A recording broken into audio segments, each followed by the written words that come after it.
Il-Partit Nazzjonalista jwiegħed li jkun gvern għan-nies, gvern li jagħmel ġieħ tas-sew lil Malta tagħna, għax pajjiżna jeħtieġ bidla fit-tmexxija u politika nadifa. Pajjiżna jeħtieġ politika ta' fejda li tħares lejn kulħadd l-istess u dan jista' jagħmlu biss il-Partit Nazzjonalista.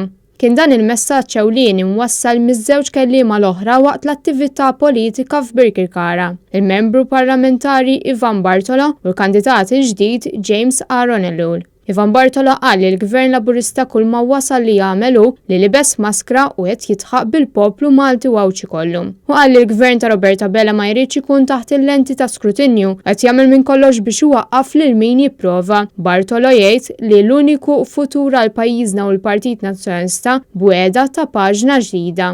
Gvern li jieħu lil min jibqa' lura u jqassam għand min qed jieħu ħafna. Irnexxilhom jiqilbu d-dinja ta' taħt fuq. Għax min ikun fit-torri tal-lavorju, l-affarijiet jarhom kif jaqbillu.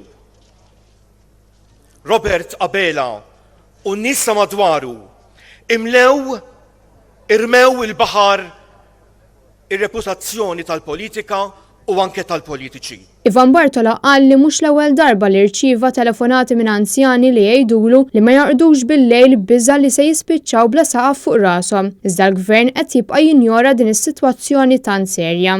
Min-naħa tiegħu James Ronellul qal li l-effett tal-għoli tal-ħajja tolqot wisq liċ-ċittadini Maltin u Awċin. Bil-Gvern ikaxkar saqajh jew jinjora kompletament l-isfidi tal-faqar u l-inġustizzji li qed isiru.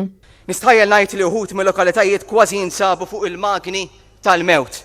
Binijiet vojta u abbandonati. Bħalma huma abbandonati wkoll l-anzjani tagħna.